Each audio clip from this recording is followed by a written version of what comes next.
Hi, this is Raman Gill. Welcome to another episode of the 10,000 Trade Show, where we are mastering trading and creating excellence through the deliberate practice and analysis of 10,000 trades. Today we'll take a look at a rounded bottom reversal pattern. This is a reversal setup, so we're looking for price to reverse the move that it did previously.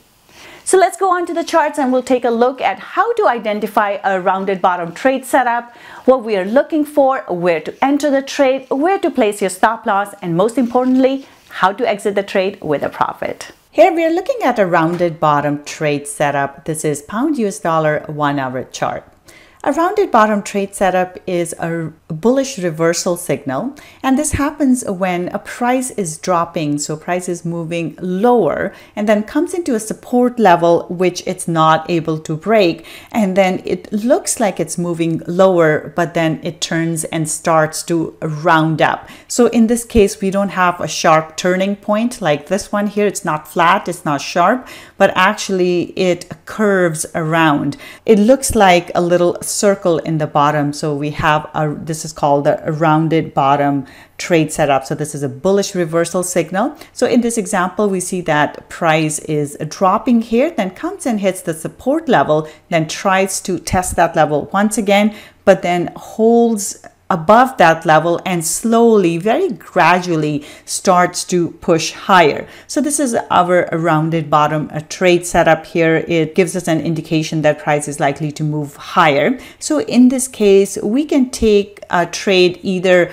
after this candle closes, so we can look for a pullback, or we can take a bullish long entry after this bullish pin bar here. So in this example, I have gone long here. So we'll take a trade long once we see the close of this bullish pin bar. We have two tweezer bottom setup here. So this is additional confirmation that price is likely to move higher. And our stop would go below the pin here just in case price tries to come back and test this level once again.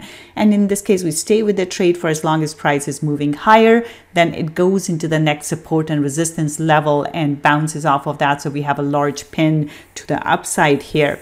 Once we see this large pin, we know that chances are that price can move down from here, just like we saw a large pin on the top here, and then prices drop. So this is a good place for us to exit the trade. From entry to exit here, we get 55 pips in the trade. So just to recap, a rounded bottom trade setup is essentially where price comes down and then it gradually starts to go higher, comes into a support resistance level, is not able to break below, and then gradually starts to push higher. So in this case, we will take an entry either after this bullish engulfing candle, so we can look for a bit of a pullback, or after this tweezer bottom trade setup. This is a good place to enter the trade as well. So we enter the trade long here. Stop can go below our pin, and we stay with the trade for as long as price is moving higher. Once we get into the next support and resistance area, we see that price bounces off of that level. So this is a good place for us to exit the trade. From entry to exit here, we get 55 pips in our trade. So our profit is 55 pips or $550 if trading one standard lot. Thank you for joining me today. I hope you enjoyed this episode. If you'd like to see more trade setups like this, I invite you to like, comment, and subscribe below. That's it for today. I will be back with another great episode tomorrow.